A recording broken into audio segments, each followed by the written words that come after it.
Hey everyone, and welcome to the Rookie Live podcast. I'm your host, Crystal Prophet, and I want to say a personal thank you for joining us here today for episode number 2. We've been working on a series called Take Care of Yourself, and today's episode is focused on nutrition. I'll be talking to a nutritionist whose passions are helping people and, something I believe we can all appreciate, how to be the best version of yourself. If you're wondering what else we're about here at the Rookie Life, well, let me tell you. We focus on what it means to start something new, even when you have no idea where to begin, how to develop new skills in all areas of your life, and how to find that it factor that will keep you motivated every single day. So join us as we dive headfirst into what it means to be a rookie. Come on, rookies, we all have to start somewhere.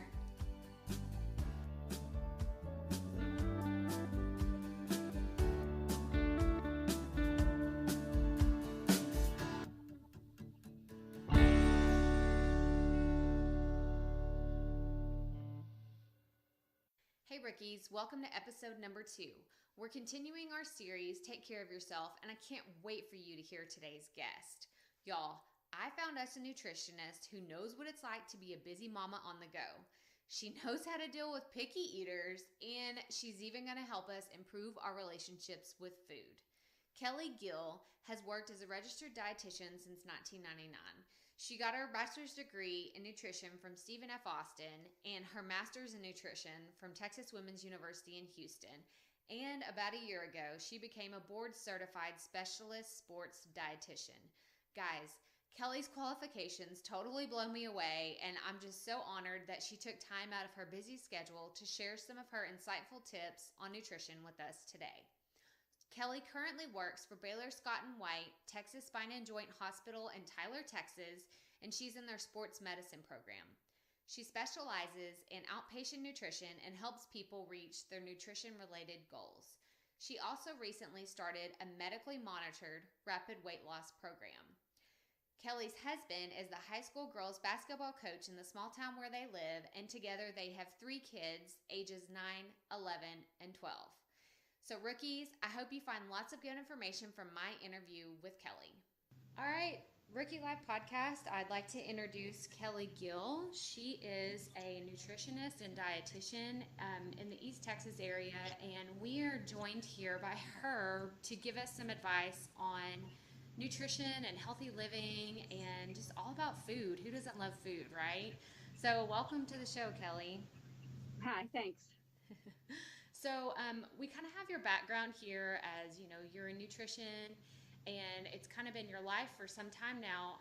Do you kind of want to elaborate on that and kind of give us a little bit of the background of your story and what made you choose nutrition and how you are at the point you are in your career?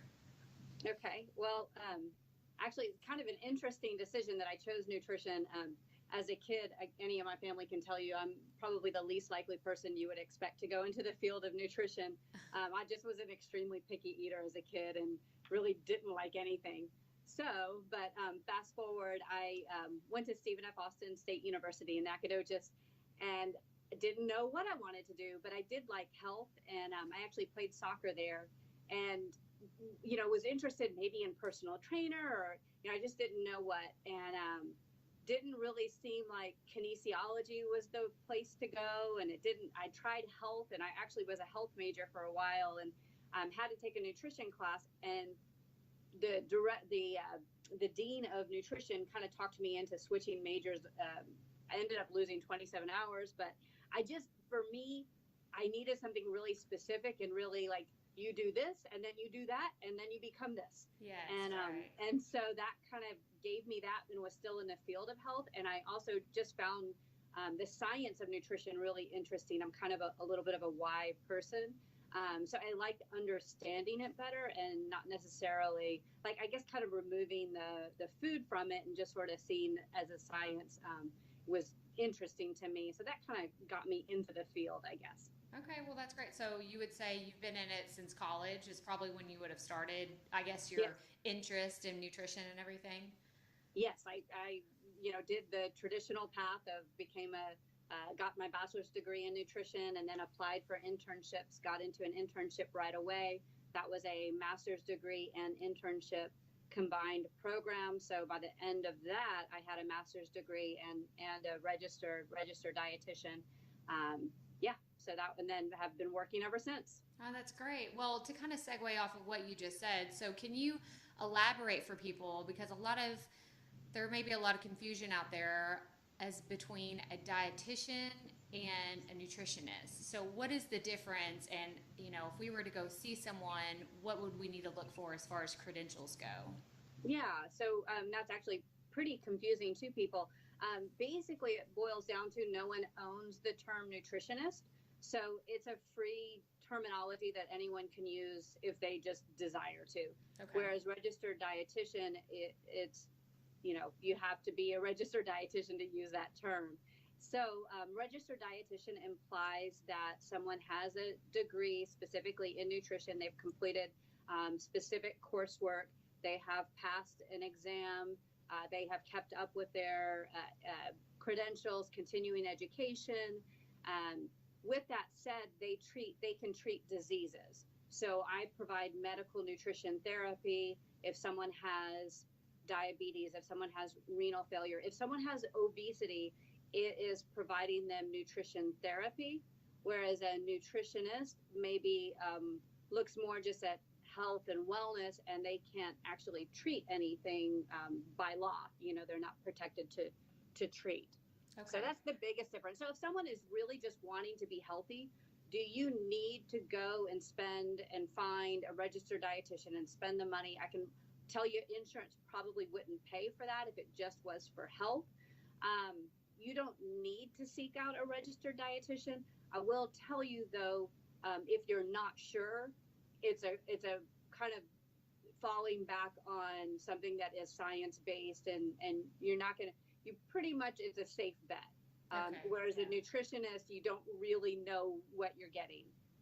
Exactly. Like, I'm just sitting here picturing all the blogs and just everything that's out on the internet, someone calling themselves a nutritionist saying, oh, this is the way of life, this is how it should be, and just to kind of be cautious of anything out there.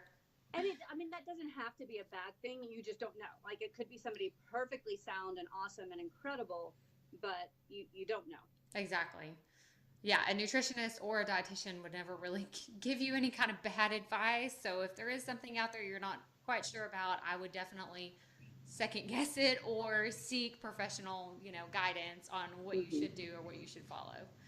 Okay, well, I know you yourself, you have a family, and I'm sure you're super busy with kids and running around. So a hot button question for me personally is, what do you suggest for families on those busy weeknights? Everyone's got to eat. The kids, you're late at the ball field, or you're running around from practice and stuff. So what's a good solution to kind of address that question?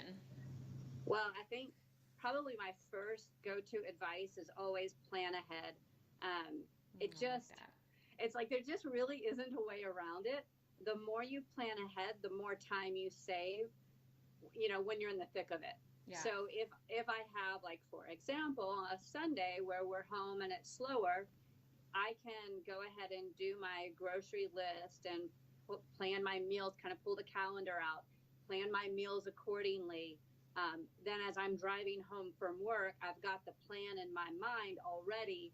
So, because I know, like, one thing that gets me anyway is if I come home from work and I'm hungry and we've got to race out the door, well, unless there's a plan in place, I'm pretty sure I'm not going to make a great choice as far as what is available. And then the kids they're waiting for you to get home, and they're wanting this and they're wanting that. So having a plan in place is probably the best advice I can give. And then for anybody that does have a family, I know it's hard to feed kids. And if you have more than one, my God, they all want something different. They all have different tastes. So I've found that if you can plan the menu, not with them, but let them know what the plan is, it just goes over a lot smoother. This is what we're going to have tonight. End of story. For sure. Not that you don't plan them with them in mind, but you know what I mean. For sure. I have 3 boys, and they're 9, 6, and 2. And there was a time where everyone was wanting this and that, and I've kind of just along the years have found out that if you just keep putting foods out there, they kind of try it. And then after a while, it's like it's not even a fuss anymore, but it does take a while, especially if you're in a different kind of routine of making separate meals for everyone, then it can be kind of a daunting task to take on. But Yeah, and I have an extremely picky eater at home. One that it's not like your normal typical picky eater. And with him, and this would be my advice to anybody that deals with that, is just changing his mindset about things. I am not, let me be clear, I am not changing his world in terms of I'm getting him to try food that he wouldn't try otherwise because I'm such an amazing person. yeah. I can't get the child to eat, but what I can do is help train his thoughts about food by saying things like, okay, yeah, I get you don't like this, or you don't like the way that looks, or you don't like the way that smells, or, but your taste buds change all the time. So maybe in a year or two, you'll like it again, or, and I try to keep his mind really open to food, even though right now in this moment in life, he's not willing to try. And like a perfect example is he used to have red sauce on his pasta, and then we went years where he refused to have red sauce, and then he came home one day from a friend's and he was like, Mom, you know how you say our taste buds change all the time? Well, the sauce smelled really good, so I thought I would try a little bit, and I really liked it, and so I think I like red sauce now, Mom. And now he eats red sauce on his pasta, and that's one of the only things he eats now. But Yeah. Well, no, that's so good. Like that's just it's just such a good point that it's just an open-mindedness and kind of a carefree kind of attitude towards it. Like, oh, it's okay if you don't like it right now, but like we're not going to worry that much about it. yeah, yeah, I I like think that. that's well said about not worrying. I just and just really in general, I think with the health crisis, and I know like you get this little window of time where you're as a mom trying to raise your kids and put them out into the world, and it's so hard to get everything right, and it's so overwhelming to do it all. And I think food tends to be one of those things that it's kind of this all or none for a lot of people, where either I'm going to just overhaul my whole life and we're going to eat nothing but organic, and everything's going to be vegetables and Yes. no dairy and no gluten, and then it's like there just has to be some middle ground with it. And so I think that's all about like not making food too big of a deal. It's about kind of minimizing it, like we do the best we can, and we try to eat more vegetables and more fruits, but we just don't get fixated on it too much either. Well, I'm so glad that you said that because I feel like there's this weight of, like a lot of moms out there just kind of went, ah, okay, like thank you for saying that because I know for me for a long time I just struggled with, okay, what is that? Let me read the label. Like, where'd that come from? How much of this does it have in it? And I was just so overwhelmed with it for a long time. I know I was driving my husband insane. I was probably driving the kids crazy too. They just couldn't say anything about it. But you're absolutely right, about just not being so consumed with the idea and just making it more of a carefree, again, kind of attitude towards it. It is important, but it's not our entire world. So Right. I Yep. love that. I love that point. Well, kind of going along with, what's out there and the health crisis and us as moms getting so wrapped up in what we're feeding our family and what this person on Pinterest is doing and what that person is doing and meal plans and just everything that's out there. What advice would you give to someone who is trying to go down that path but is just absolutely overwhelmed with the grocery store and grocery shopping and trying to feed their family and not spend hundreds and hundreds of dollars at the grocery store? hmm I think I've just picked one area to focus on. I don't know if you've heard SMART goal setting. SMART is the acronym. Okay, Uh, yeah. but it's setting SMART goals, which are SMART is specific, measurable, attainable, realistic, and time based. Basically, what that means is instead of just saying, I need to eat better, it's saying, okay, isolating, like, okay, maybe I'm just going to focus on I don't get enough fruits or vegetables, and I'm just going to focus on that? Or can I shop local for this? Or maybe it's I'm going out to eat for lunch every day, so I want to change that one behavior, and I'm going to swap that out with this plan, and it's real specific and it's measurable and it's, it's attainable, meaning it has to fit into what you're doing right now. And so, I would say just pick one area, whether it's, looking at breakfast, lunch, or dinner, or whether it's looking at the whole, like, food groups, like I needed more fruits and vegetables, or I need to make sure that my meals are balanced with protein, carbs, and produce, or, like, it's just pick one something that you want to get better at and just focus on that one something. Okay, that's great. That's so good. And I have heard of the SMART goals before, but I think you saying it aloud just kind of reiterates that is so applicable to so many areas of our life. And I'd never thought about it with food before. And that's just such a good point to help us kind of, go from maybe our habits aren't super healthy, but we're trying to get there, that it's just kind of that one baby step, that one step at a time. And then once you achieve that, it's a lot easier to move on to the next aspect right. of your and life. You kind of have to look at, I think you have to analyze too, like, what is it that you feel like is the one thing that's the one limiting factor? What's getting in your way of reaching your goal, or what's the first thing that's getting in your way of reaching your goal? And once you kind of analyze that, a good example I can think of, working with a woman that was struggling with her weight, and she is a stress eater, and they had a candy bowl at work or a candy drawer or something, and she didn't even realize how much candy she would consume while she was at work, but it was just a kind of a stress reaction. So we talked about, number one, just figuring that out is a huge step. Like, learning that about yourself is great. Now we can fix it. So that was the one area where she focused her attention on improving, and she took that, instead of just saying, I'm not going to have candy, it's the realization that food is giving her something. Like, whatever you do that's quote unquote bad, you're getting something good from it. So let's not necessarily label it as good or bad, but let's just kind of break it down and understand it. So there is something good that she was getting from candy, and it does release endorphins when you eat foods that taste good. Yeah. And so we kind of look at it as you're needing some endorphins to be released in your brain to make you feel better. And you can also get that when you exercise. Unfortunately, with exercise, those endorphins take a little while to get released. But if you know that it's going to happen and you just go ahead and make yourself do it, then you get the benefit later. And then you start to tie that feel-good feeling to walking, just by the course of doing it over and over. And so she was able to replace that behavior. So she would walk and also deep breathe instead of going for the jar of candy or the bowl of candy or whatever it was. And it just was a small little thing, and it took a lot of work and concentration too, but it was an area where she could just focus on that one thing.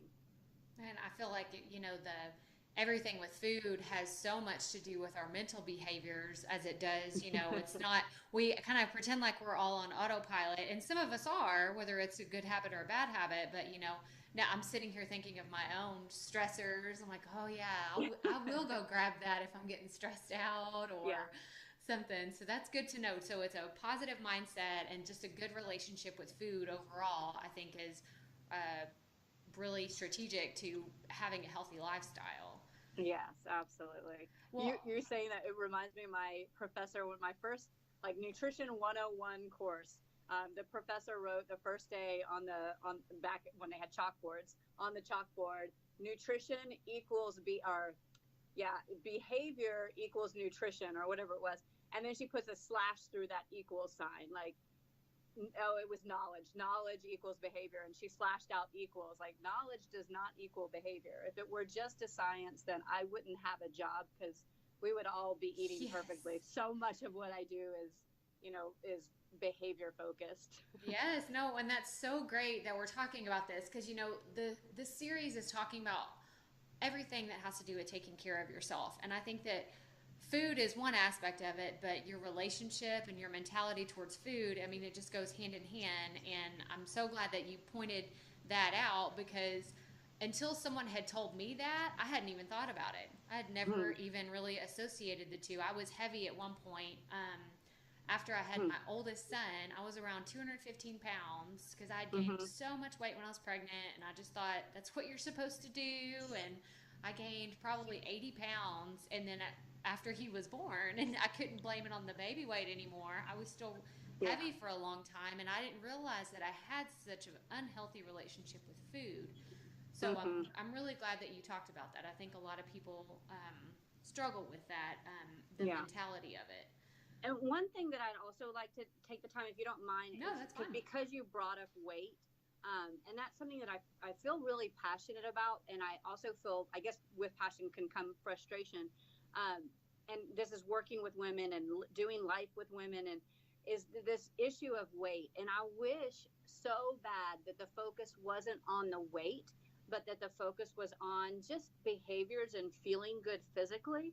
Because in my line of work and where I've seen success, so I obviously work with a ton of people I've been doing this 19 years, where I see the most success, and I'm talking about like long-term life changes, is when people stop worrying about the scale and stop worrying about how they look, and they focus more on how they feel physically.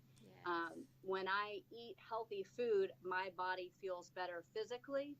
And if you focus on the behavior changes rather than what the scale says about those behavior changes, you'll have success. One example, just real quick, I had someone come in, she was in her 50s, said she was done trying to lose weight, that she'd been trying to lose weight for 20 years, can't lose weight, just was basically scientific. It can't happen. It's not physically possible.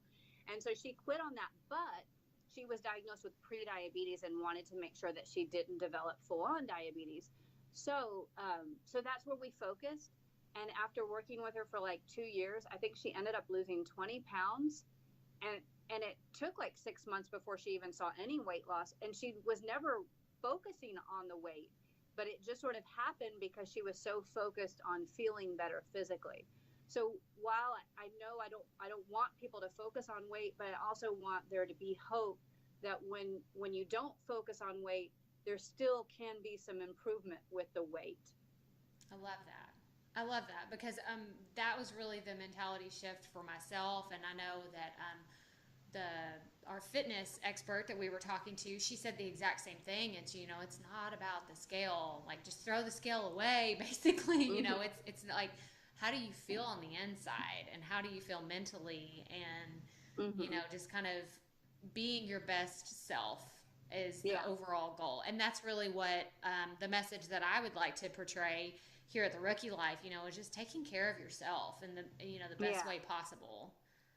So, well, with that being said, we have a Facebook group that's kind of, it's our Rookie Tribe, and I kind of asked them for some questions. I let them know I was going to be talking to a nutritionist, and so I have 2 questions from them I'd like to read, if you're all right with that. Sure. But it says, if you're eating a healthy diet, do you still need to be taking supplements? That's a fun one. So I'll try to keep this short. Okay. Supplements can really get me off on a tangent. So no, not necessarily. If you are eating a healthy diet, then I would hope you wouldn't need supplements. Here's the thing with supplements, that you don't really know what your body is absorbing. And so, sometimes it can be a waste of money. With that said, some people, if you have the extra money and you don't mind spending it, it isn't necessarily a bad thing to have it as a fallback.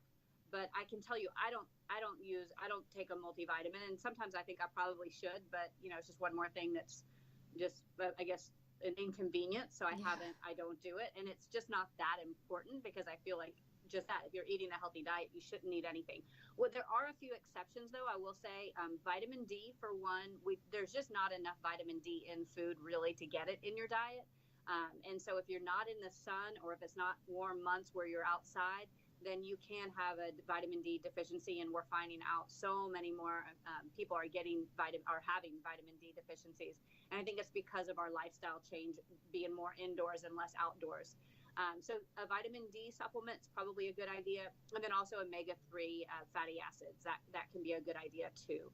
Well, that's good to know. Yeah, And unless you get with fish, if you're having 8 ounces of fish a week, then that's enough. But if you don't have 8 ounces of fish, then a omega-3 fatty acid supplement is a good idea. Okay, well, perfect. Yeah, you answered that great.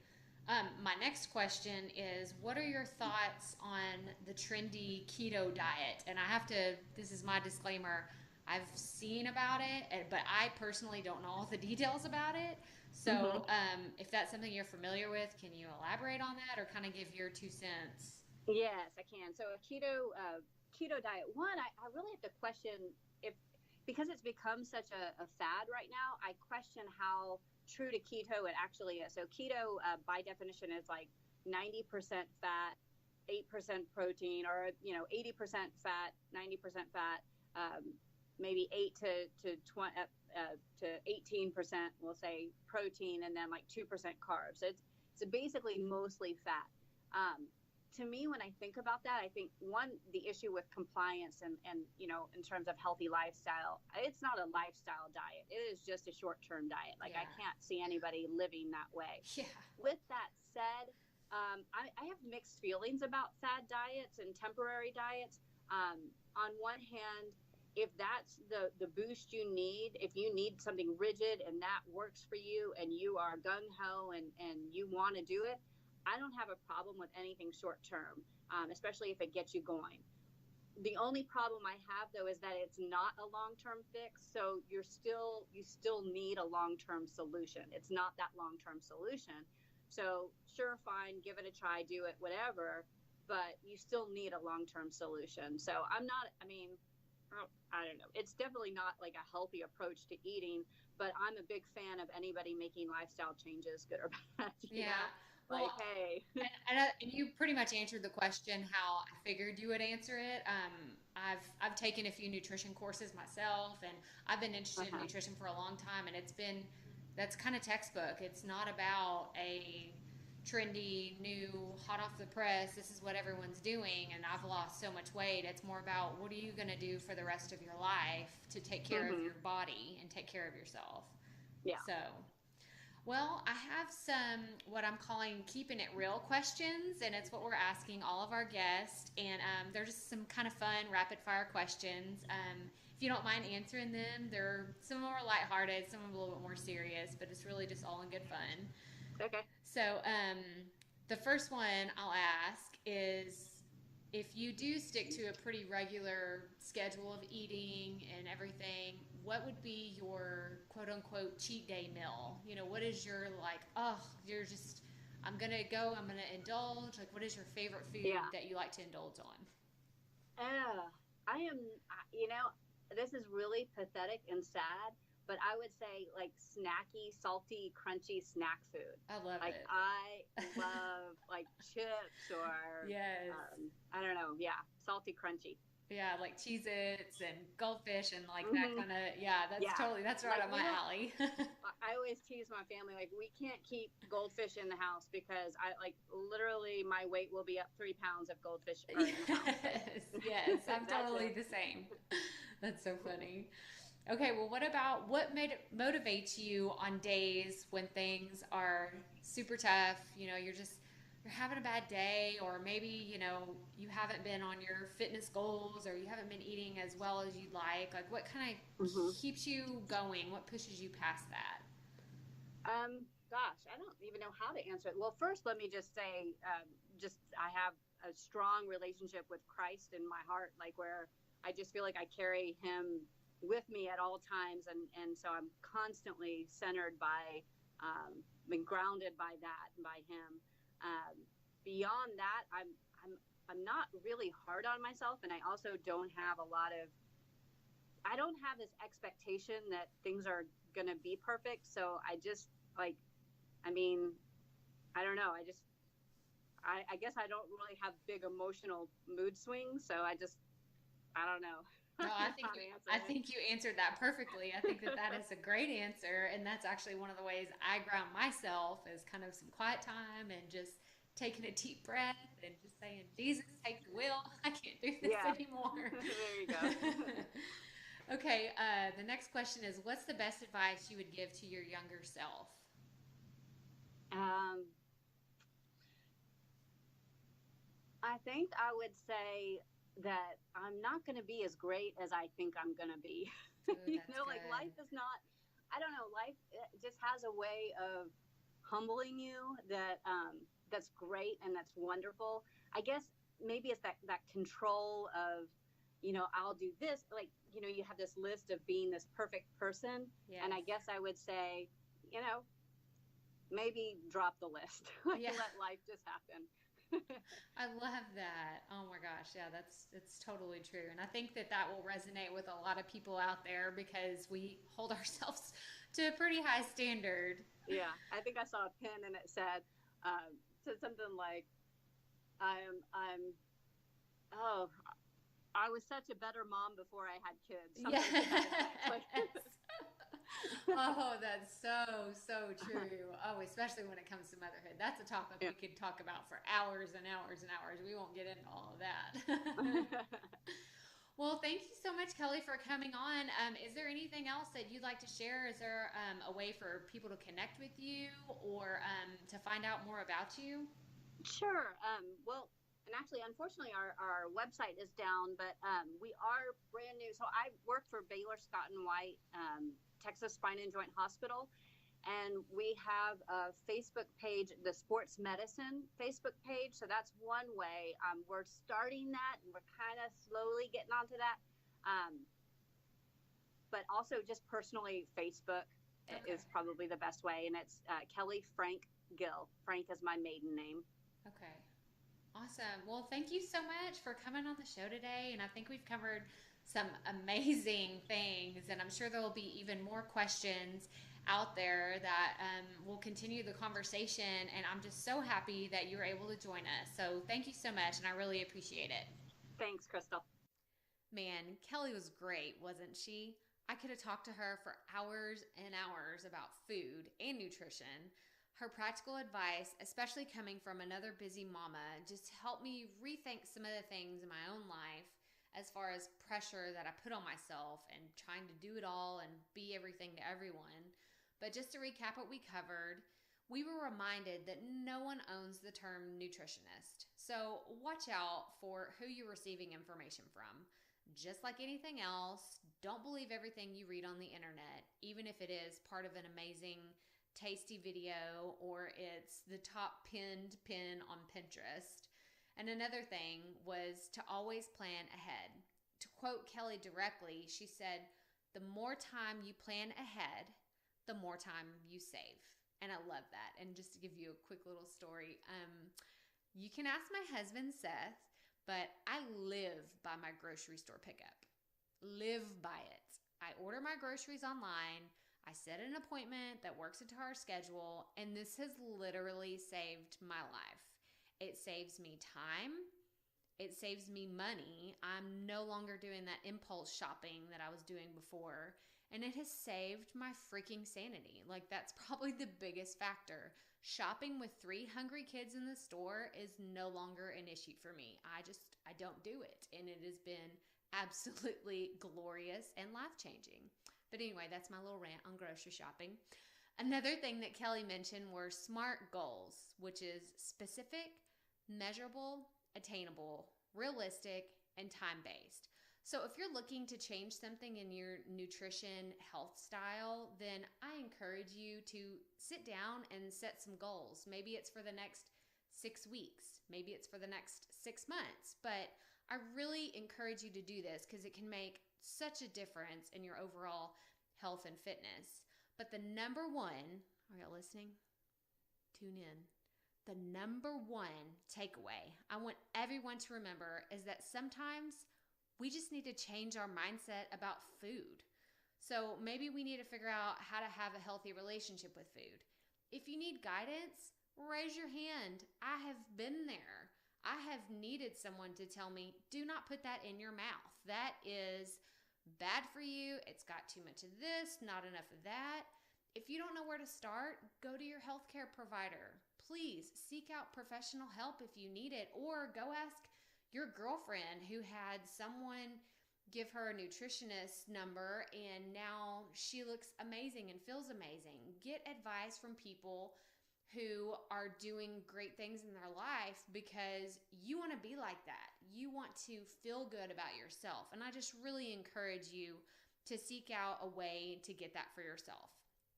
But feel free to hop on over to crystalprofit.com. That's Crystal with a K and Profit with 2 F's and 2 T's. And check out the show notes for this week's episode, and you'll find the links to Kelly's social media. Guys, I'm so happy you joined us here today for the Rookie Life podcast. Be sure to subscribe to the show so you don't miss any future episodes. And there are some really, really, really exciting things right around the corner, and I can't wait to share them with you. But please feel free to rate and review the show.